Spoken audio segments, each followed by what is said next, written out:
I would like to end our time here at Auschwitz-Birkenau, firstly by intoning, as is our custom, a memorial prayer for all the victims of Nazism, for all those who perished here in Birkenau and in all the other death camps. Some 1.4 million people perished right here where we stand. This was the end of the line for some 1.4 million people. What does that mean? That means that when we fly back tonight to Liverpool, there's not a single soul alive in Liverpool and Merseyside. That is the size of the human tragedy. Just imagine going back to that kind of emptiness. We've just been to Canada and we've just seen all these people with, you know, all their faces and all their stories, and then you come back and you stand where 1.5 million people was either yes or no, and we stood there and we just prayed for them, and to recognise what they did and what sacrifices they made and stuff was really moving. It was really moving. I think the service at the end was the most moving part of the whole day, wasn't it? Because it was just so deadly quiet apart from the rabbi and what he was saying, and especially when he was talking about the significance of what it is like today. And I think especially when he was saying his prayer, because we don't understand Hebrew, we all interpreted it to be what we felt it should be, and I think it was that really was personal.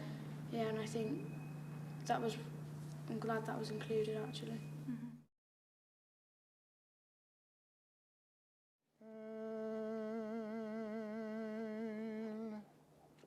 Malay Rachamim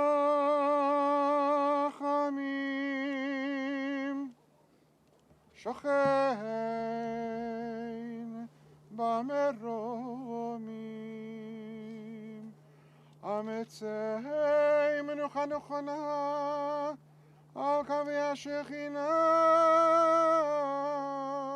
The service at the end touched me quite a lot. It was the Hebrew prayer that was just, even though I couldn't understand the words personally, it was almost as if I could, and I could understand. And at that time things running through my head where I was thinking about the people that had been here and been died and come to the end of this track, and actually that was the end of their life. And the service was just an act of remembering those people and remember what they went through. 6 מיליון שנהרגו על ידי הנאצים באושוויץ, דכאו, ברגן-בלזן, מיידניק, טרבלינקה ובשאר מחנות השמד באירופה. The main thing that grasped me was when the rabbi was singing his prayer in Yiddish or Hebrew. The hairs on the back of my neck were actually standing up straight. It was just affecting you deeply.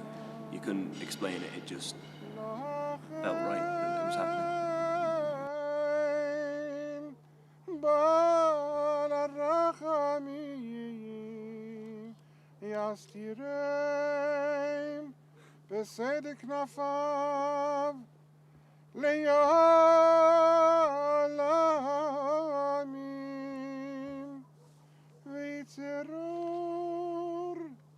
בצרור החיים את נשמתם, אדוני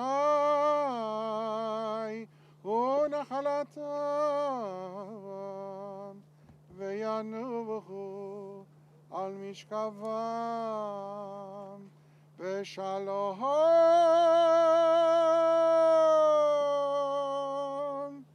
ונאמר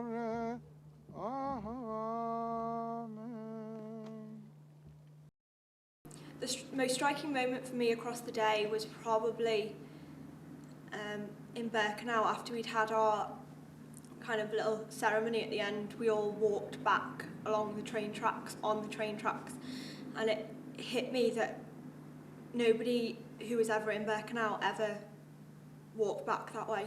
If they got the train down, nobody got to get the train back out again, and it was like so easy for us to leave, and it just wasn't for them at all.